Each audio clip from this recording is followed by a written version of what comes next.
차라리 외견이 짐승인데 내면이 인간인 게 낫지. 외견은 괴물이지만 내면은 아름다운 인간인 게 훨씬 낫죠. 외견이 아름다운데 내면이 짐승 같은 그런 것보단 훨씬 낫습니다.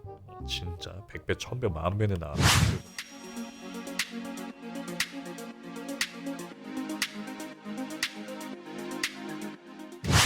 동물 형태를 좋아하는 사람들이면 그만큼 순수한 사람들이 많아요. 혹은 개 싸변태거나. 여기에 순수한 사람이 남아있을 수가 없지. 왜냐면 편견과 차별이 있잖아요. 그런 것들이 존재하기 때문에 수인에 대한 편견과 차별이 난무하는 상황에서 순수한 사람이 여기서 버틸 수가 없지. 버티는 사람은 그 소수일 겁니다. 오히려 내가 펄이를 좋아한다? 이러면은 내가 왜 펄이를 좋아하지? 나 이상한 사람이야 하면서 자기 혐오, 자괴감에 빠지겠죠. 그리고 그걸 무시하고 좋아할 수 있을 정도면 사실 다른 사람들의 시선이나 그런 것들, 평판 이런 것들 별로 신경 쓰지 않는 사람의 가능성이 큰데, 그러려면은 사실 별 생각을 안 해야 되거든요. 그러니까 이성이 적어야 돼요. 생각을 별로 하지 않아야지 그게 가능해요. 그리고 실제로 제가 만나봤던 펄이들 대부분은 생각이 별로 없는 사람들이요. 나 진짜 깜짝 놀랐던 것 중 하나가, 별다른 생각을 하지 않으면 정말 아무 생각도 안 하는 상태로 있을 수 있는, 그게 디폴트인 그런 사람이 있더라고요. 그거 진짜 되게 깜짝 놀랐어. 그리고 되게 수동적인 사람이 있어요.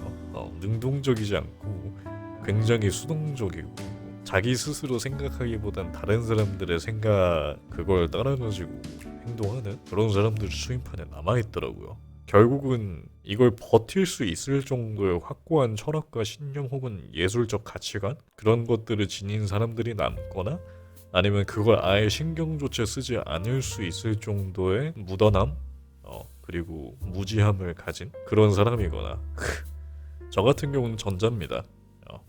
예술적 신념과 가치관이 있기 때문에 여전히 수인판에 있는 거예요. 판이라고 하기도 그래. 내가 다른 수인과 커뮤니케이션을 하진 않거든. 그러니까 전 개인적으로 이 수인에 대한 가치관을 가지고 좋아하는 겁니다. 허리 팬덤을 좋아하는 게 아니라 그냥 수인이라는 거 자체를 좋아하는 거예요. 제가 좋아하는 건 팬덤이 아닙니다. 유행이 아닙니다. 온전히 이 수인 자체의 개념, 그 철학적인 의미, 예술적인 의미가 있기 때문에 좋아하는 거예요. 펄이는 좋아하는데 팬덤이 싫은 거야. 펄이는 좋아하지만 펄이 팬덤은 싫다. 그런 거죠. 이거 있잖아요. 제가 지금 이렇게 있는 거 자체가 제 자아 실현 거의 완벽한 느낌이거든요. 제 자아를 실현할 수 있는 가장 거의 완벽하다고 할 수 있는 조합이라고 생각을 해요. 진짜로. 내가 추구하는 이상이 여기 담겨 있어. 정말 정말 수많은 의미가 담겨 있어요.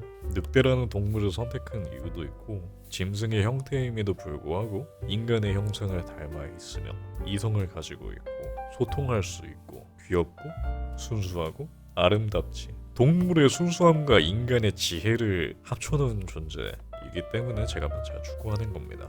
결국은 예술이요. 예술적이다. 아름답다. 그렇게밖에 표현할 길이 없다.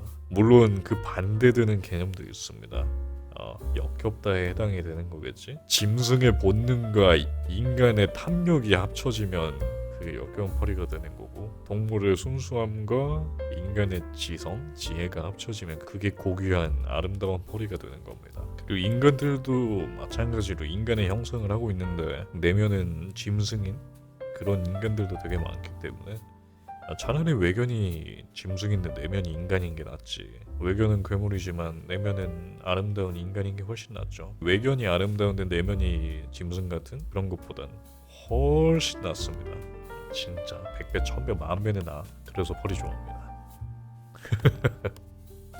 짐승만도 못한 인간을 살면서 너무 많이 봐가지고, 그런 인간들 보면 인류애가 사라져요. 짐승만도 못한 인간들 보면. 근데 또 한편으로는 인류애가 남아있을 수밖에 없는 게, 그게 결국은 또 인류의 역사 과정에서 필연적으로 생길 수밖에 없는 거거든. 인간이라는 사회적 구조 내에서 필연적으로 발생할 수밖에 없는 그런 존재들이어가지고 한편으로는 연민이 생겨요. 그런 사람들에 대해서. 그 사람들도 그렇게 되고 싶어서 된 게 아니거든. 자기가 원해서 그렇게 되고 싶어서 된 게 아니라서. 그래서 그 사람들이 점점 더 최악의 방향으로 이제 흘러가게 되는 거거든요.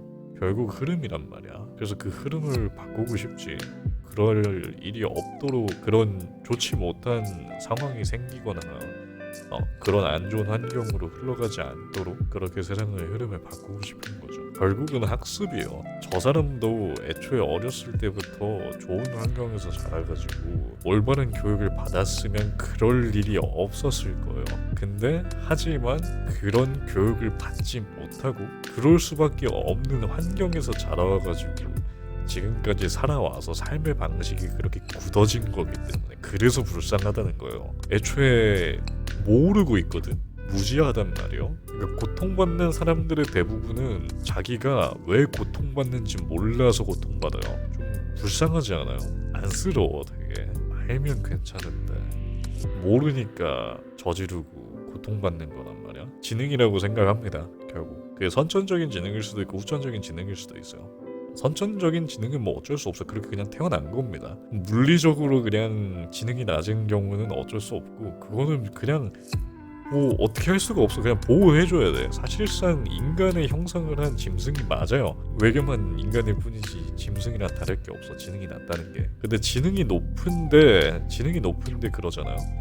그러면 그건 그냥 모르는 겁니다. 학습을 못해서 그래요. 그래 시대상도 영향이 있죠. 그러니까 제가 시대상이라고 부르는 게 뭐냐면요. 그 인류 전반적인 문명의 척도가 얼마나 정신적으로 성숙했는지 그 정신적인 성숙도에 의한 그러니까 평균적인 지능 지수가 인류 전반적으로 어느 정도 형성이 되어 있는가에 의해서 그 시대상이 변한다고 생각을 하거든요. 저 같은 경우는 짐승을 사람으로 만들어 본 적이 있습니다. 여전히 그 사람은 저를 신뢰합니다. 나 아직 멀었어요. 아직 알아야 될 게 너무 많아. 짐승에서 어린아이 수준으로밖에 아직 못 바꿨단 말이에요. 부디 올바르게 성장해줬으면 좋겠네요. 약간 부모의 마음 같은 게 생기더라고요. 아버지의 마음이라고 해야 되나? 이게 부모의 마음이 이해가 되더라고. 그런 사람들을 겪고 그런 사람들을 변화시키려고 하는 게 부모의 마음을 가지고 해야 되더라고요. 한번 어긋나기 시작하면 그걸 바로잡는 것 자체가 엄청 힘들다는 걸 깨달았어요.